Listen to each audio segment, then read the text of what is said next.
Praise the lord. ದೇವರ ಪರಿಶುದ್ಧ ನಾಮಕ್ಕೆ ಸ್ತೋತ್ರವಾಗಲಿ.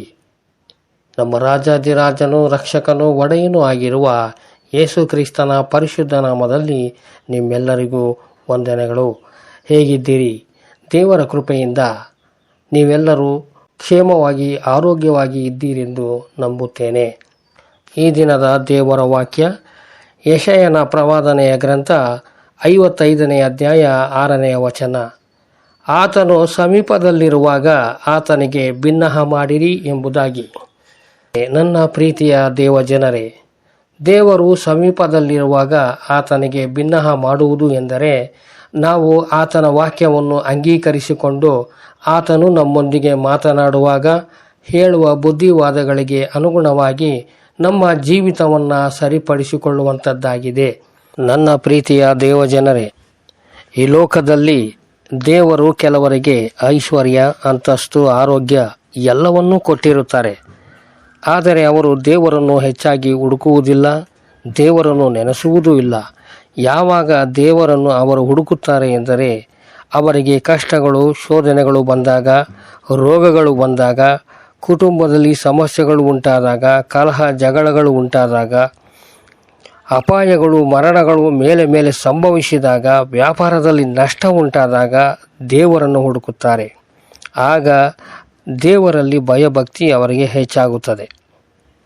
ನಮ್ಮ ಇಕ್ಕಟ್ಟಿನ ಹಾಗೂ ಶೋಧನೆಗಳ ಸಂದರ್ಭಗಳಲ್ಲಿ ನಾವು ದೇವರ ಸಮೀಪವಿದ್ದರೆ ನಾವು ಕೀರ್ತನೆಗಾರನೊಂದಿಗೆ ಸೇರಿ ದೇವರು ನಮಗೆ ಆಶ್ರಯ ದುರ್ಗವಾಗಿದ್ದಾನೆ, ಆತನು ಇಕ್ಕಟ್ಟಿನಲ್ಲಿ ನಮಗೆ ವಿಶೇಷ ಸಹಾಯಕನು ಎಂದು ಧೈರ್ಯವಾಗಿ ಸಾಕ್ಷಿ ಕೊಡಬಹುದು.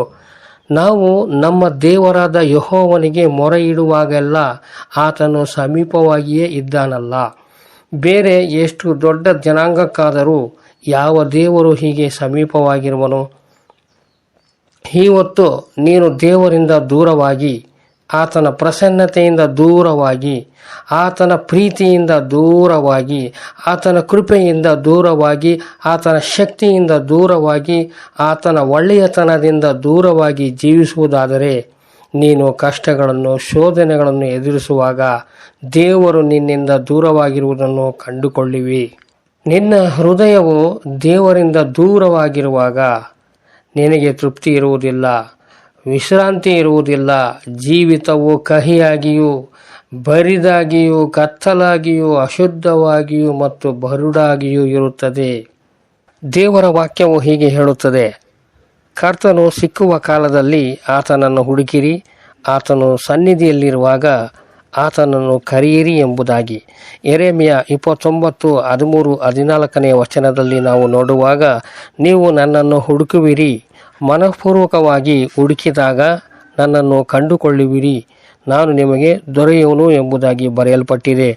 ಹಾಗೆಯೇ ಕೀರ್ತನೆ 145:18-19 ವಚನದಲ್ಲಿ ದೇವರಿಗೆ ಯಥಾರ್ಥವಾಗಿ ಮೊರೆ ಇಡುವುದಾದರೆ ಆತನು ಹತ್ತಿರವಾಗಿಯೇ ಇದ್ದಾನೆ, ತನ್ನಲ್ಲಿ ಭಯಭಕ್ತಿಯುಳ್ಳವರ ಇಷ್ಟವನ್ನು ನೆರವೇರಿಸುತ್ತಾನೆ, ಅವರ ಕೂಗನ್ನು ಕೇಳಿ ರಕ್ಷಿಸುತ್ತಾನೆ ಎಂದು ಬರೆಯಲ್ಪಟ್ಟಿದೆ. ಒಂದು ಪೂರ್ವಕಾಲ ವೃತ್ತಾಂತ 28ನೇ ಅಧ್ಯಾಯ 9ನೇ ವಚನದಲ್ಲಿ ನಾವು ನೋಡುವಾಗ ದಾವೀದನು ತನ್ನ ಮಗನಿಗೆ, ನನ್ನ ಮಗನಾದ ಸೊಲೊಮೋನನೇ, ನೀನಂತೂ ನಿನ್ನ ತಂದೆಯ ದೇವರನ್ನು ಅರಿತುಕೊಂಡು ಸಂಪೂರ್ಣ ಹೃದಯದಿಂದಲೂ ಮನಸ್ಸಂತೋಷದಿಂದಲೂ ಆತನನ್ನು ಸೇವಿಸು. ನೀನು ಆತನನ್ನು ಹುಡುಕುವುದಾದರೆ ಆತನು ನಿನಗೆ ಸಿಕ್ಕುವನು, ಆತನನ್ನು ಬಿಟ್ಟರೆ ನಿನ್ನನ್ನು ಶಾಶ್ವತವಾಗಿ ತಳ್ಳಿಬಿಡುವನು ಎಂಬುದಾಗಿ. ಕೀರ್ತನೆ 27:8ರಲ್ಲಿ ನೋಡುವಾಗ ದಾವೀದನು, ಕರ್ತನೇ, ನಿನ್ನ ಮುಖವನ್ನು ನಾನು ಹುಡುಕುತ್ತೇನೆ ಎಂದು ಹೇಳುತ್ತಾನೆ. ನಾವು ಎಲ್ಲ ಸಮಯದಲ್ಲಿ ದೇವರನ್ನು ಹುಡುಕಬೇಕು. ಕೇವಲ ಕಷ್ಟ, ನಷ್ಟ, ರೋಗ ರುಜಿನಗಳು ಬಂದಾಗ ಮಾತ್ರ ದೇವರನ್ನು ಹುಡುಕುವುದಲ್ಲ. ದೇವರು ಸಮೀಪದಲ್ಲಿರುವಾಗ ಆತನಿಗೆ ಮೊರೆ ಇಡಬೇಕು. ಯಥಾರ್ಥವಾಗಿ ಮೊರೆ ಇಡುವುದಾದರೆ ನಿನ್ನ ಕಷ್ಟಗಳನ್ನು ನೀಗಿಸುವರು, ನಿನ್ನ ರೋಗಗಳನ್ನು ವಾಸಿ ಮಾಡುವರು, ಅಪಾಯಗಳಿಂದ ತಪ್ಪಿಸಿ ಕಾಪಾಡುವರು. ಆದ್ದರಿಂದ ದೇವರು ಸಮೀಪದಲ್ಲಿರುವಾಗ ಆತನಿಗೆ ಬಿನ್ನಹ ಮಾಡಿ ಆಶೀರ್ವಾದಗಳನ್ನು ಹೊಂದಿಕೊಳ್ಳೋಣ. ದೇವರು ಈ ವಾಕ್ಯವನ್ನು ಆಶೀರ್ವಾದಿಸಲಿ. ಆಮೇನ್.